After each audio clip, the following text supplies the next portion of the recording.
Alright, so moving on with our ecology, we had this is our second day of ecology. We talked about ecology 2 days ago, then we had a work day to work on our virtual lab yesterday, and then talking about ecology again today. So today we're focusing on how living things and non-living things interact within an ecosystem. So this is kind of how it works. We'll be using the terms biotic and abiotic a lot. So bio for life, abiotic means non-living.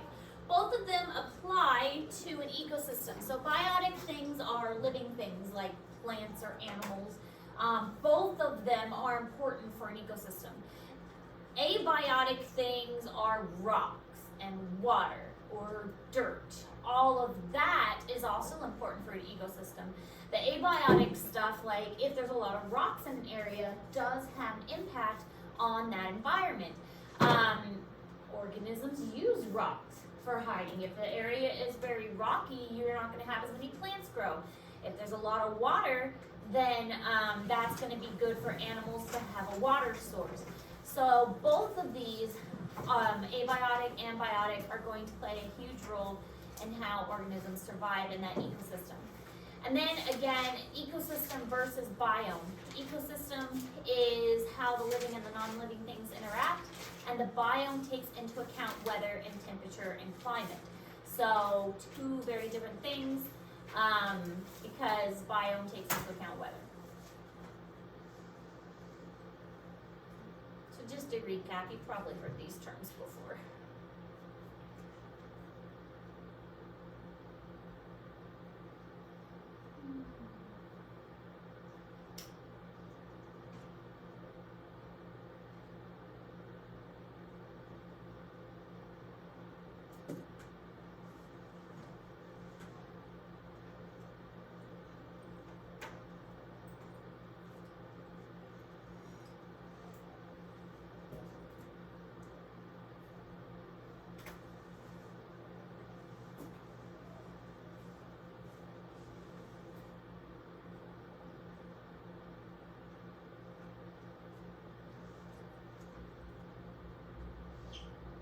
Do you have any other nieces or nephews? Just the first one? Nope. This is the first one? Mm-hmm. It's exciting.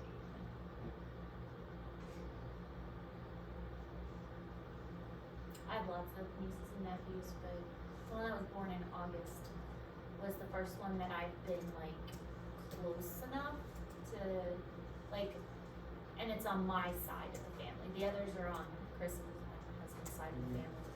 So the one that was born in August was my brother's. Yeah, I have another brother. That one was adopted, which doesn't matter. But I was in Kansas for that one. Mm-hmm. So the one that was born in August is like I was closer to that one. I get to see it more often. And she's what, August? So that makes her about 5 months now. And then in December, I got to spend 4 days with her and take care of her because her mom had surgery. And so she was my baby for 4 days. And we slept with her on the couch with us together.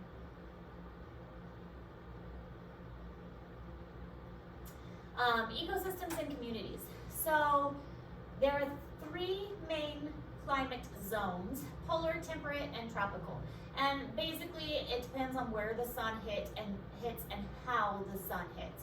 I mean, obviously, this goes back to like elementary school again. The sun's gonna hit most directly on the equator and indirectly on the poles. And so, because the sun is hitting most directly on the equator, that is going to be the warmest temperature, and obviously the tropical regions where we get the most sunlight and the most warm temperatures, and there is not really going to be a winter time there. So we get our tropical rainforest, the most abundant life, the most warmest temperatures, and not really any cold seasons at all. Then at the poles, we don't get hardly any warm time. We do get, because the earth is tilted, we get kind of some weird sunlights where like at one pole you get 6 months of daylight and then 6 months of nighttime, and then kind of switches at the other pole, 6 months of daylight, 6 months of nighttime. And then in between, you get what we have, which are the seasons, where you have spring, summer, winter, fall, and different temperatures, and that's kind of what we experience. So that has to do with the tilting of the earth and also the way the sun doesn't hit directly on like it does the equator. But the closer you get to the equator, the more the direct the sunlight and the warmer the temperature is and the more stable. Because it is more warm and more stable, you are able to have a type of plant that doesn't have to worry about changing temperatures, and also animals that can have more stable temperatures as well. So here are some of the biomes of Earth. You don't need to know all the biomes, and you probably know all the biomes anyways because you learned it in middle school, elementary. So we are not going to go over all the biomes because that is just redundant and basic, and you know them all already, so it's just a waste of our time. So we're not going to spend a lot of time on them. But biomes have certain soil types, they have certain climates. Where I lived in Kansas, amazing soil, some of the best soil on earth really, and so that's why it was so big in agriculture, because the soil in Kansas and that prairie kind of soil was rich and fertile and perfect for growing stuff. So agriculture was huge in Kansas just because that soil was perfect for growing stuff. The soil around here is good. Not as good as it was in Kansas, but the soil here is still good. So we do still have a lot of crops and farming and stuff, and farming is still big in this area. But we do see a lot of cattle and things around here too. Also, there's more hills around here and more water and bodies of water, and the ground is a little bit more rocky, and so all of that taken into account as well makes it not quite as ideal for farming. I mean, it's still good, but Kansas, because it's so flat and it's such a good prairie and it's so fertile, makes it ideal for farming. Just a map of the biomes, and obviously you guys have seen this before: tropical biomes along the equator, polar and ice caps and tundras along the poles of the globe. This is based on temperature and precipitation, so it's kind of a fun little graph to help you visualize. So high temperature, high precipitation is going to be tropical rainforest. Low precipitation,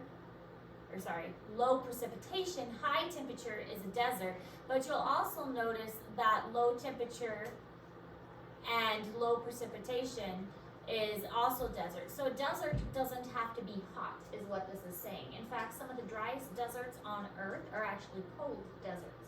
A desert just means no precipitation. The driest desert on Earth is actually in the Andes Mountains, where the chinchilla lives. So that was one of the programs that I did at the zoo. We had a chinchilla, and we talked about how the chinchilla actually comes from the driest desert in the Earth, which is the Andes Mountains. And chinchillas can actually go quite a long time without drinking anything, and their poop is like these little pellets, and so they have little pellet poop because they don't need to drink that much. But tundras are also very, very dry, and that's because a lot of the water is frozen in those areas and very cold temperatures. But the grassland areas have not much precipitation. That's where I was in Kansas. We are more in this area with the forested parts. So we're more the temperate forest area. That's why we have all the beautiful trees that we do. So this is where Missouri is. This is where I was in Kansas. This is where we are. So ecological succession, this is kind of a fun thing to kind of try and visualize. So ecological succession is the idea that how things got to the way that they are. Ecosystems are not stable, they are constantly changing, and scientists figured out how they got from bare rock to what's called a climax community, which is the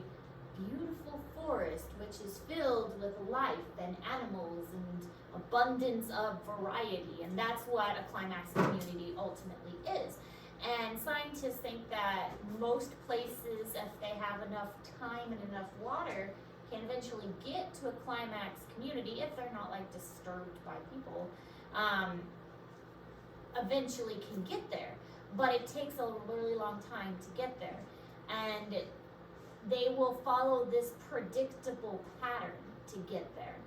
And so that's what ecological succession is. It's the series of steps that we can predict the environment will naturally follow to get to this really advanced kind of forest state.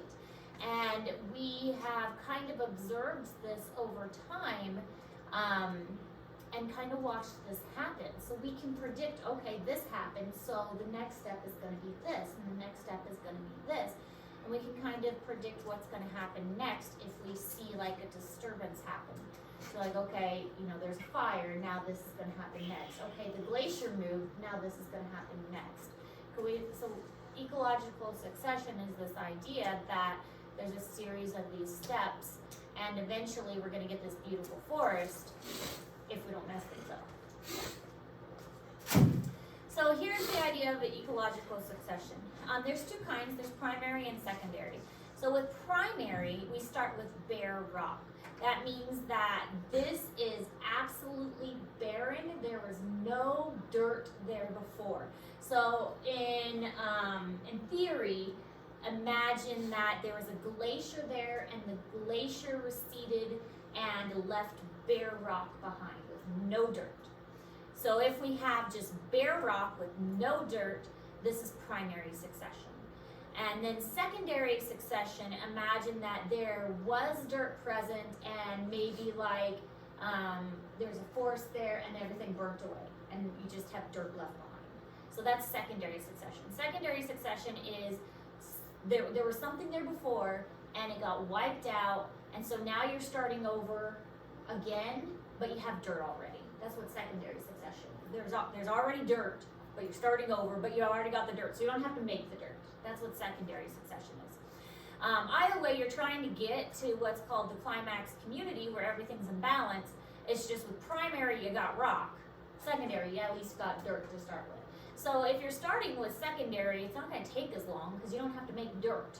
With primary succession, it's going to take a whole lot longer because you got to make dirt first, and that takes a while to make some dirt.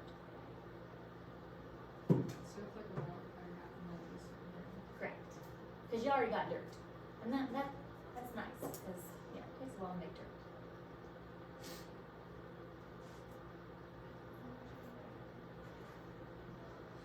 Or if like a big flood comes through, or a tornado, or something like that. That's all secondary. Primary, you just got rock.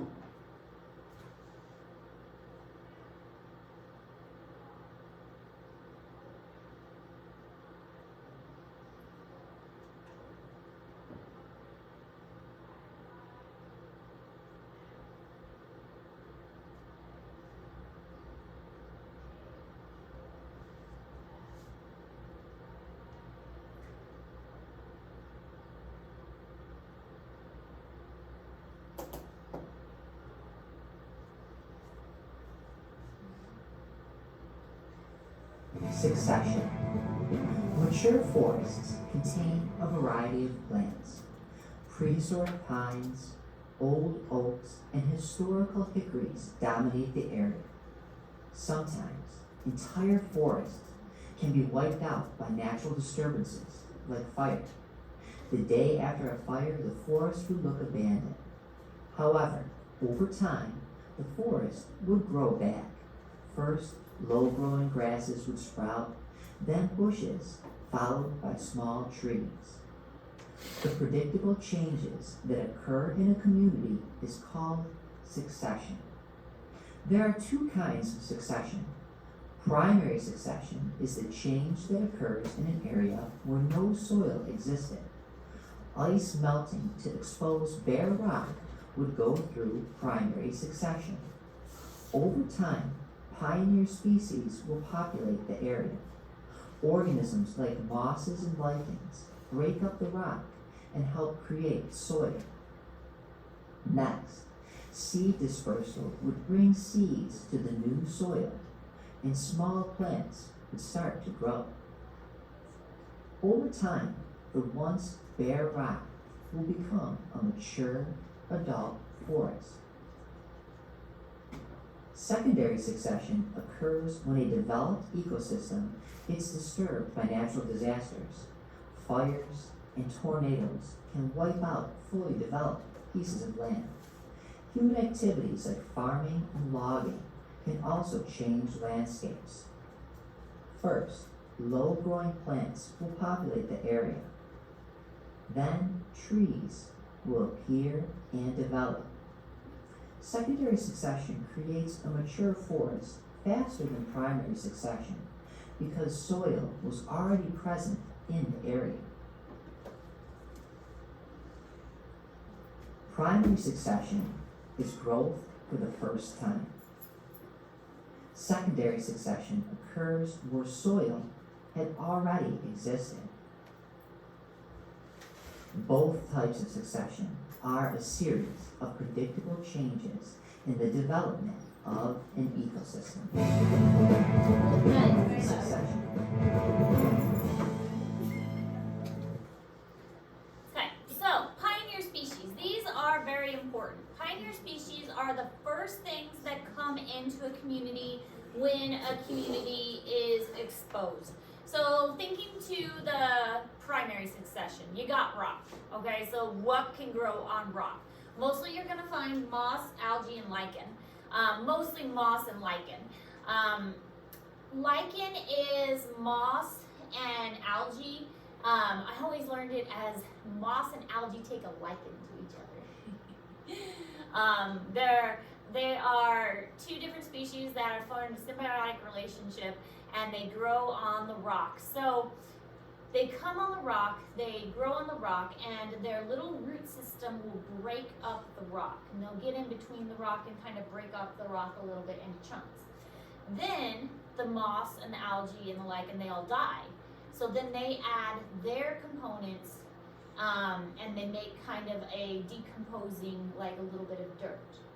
So then more moss and algae will come, and they'll break up the rock a little more, and then they will die. And eventually over time, this creates a little bit of dirt. So now you've got a little bit of dirt, which will allow a little tiny plants to grow. So like a plant will get blown in by the wind or carried in by like some bird poop or something. And then that will allow a little plant to grow. That plant can grow in that little bit of dirt, and then that plant dies and adds its nutrients to make a little bit more soil. And over time, this continues to build up.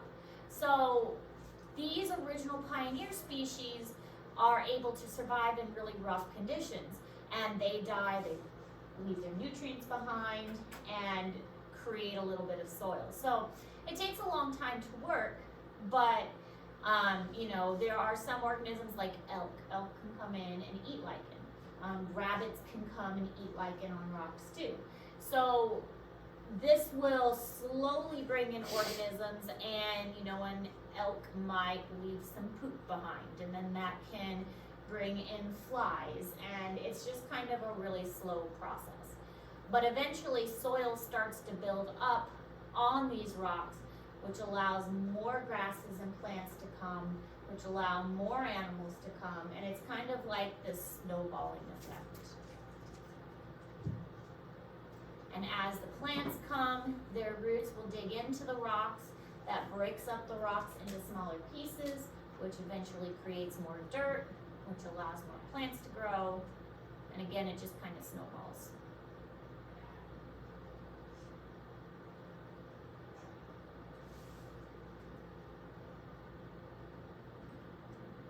So here's an example of primary succession that was in Glacier Bay. Glacier Bay had the meltwater from an iceberg that leaches the minerals from the rocks, so it was just bare rock. And then it had lichens and mosses that came onto those rocks, and as those lichens and mosses broke down and decomposed, they made way for some like slightly larger plants to take root there. This was about 50 years in. After 50 years, some of these taller plants were able to be established. After about 80 years, we were able to get some big trees, and then this was after about a century, they were able to get some taller trees that could establish. So they were able to actually follow this from the beginning process onward, and then eventually it was able to reach a climax community. So it is a process they were able to see happen in Glacier Bay.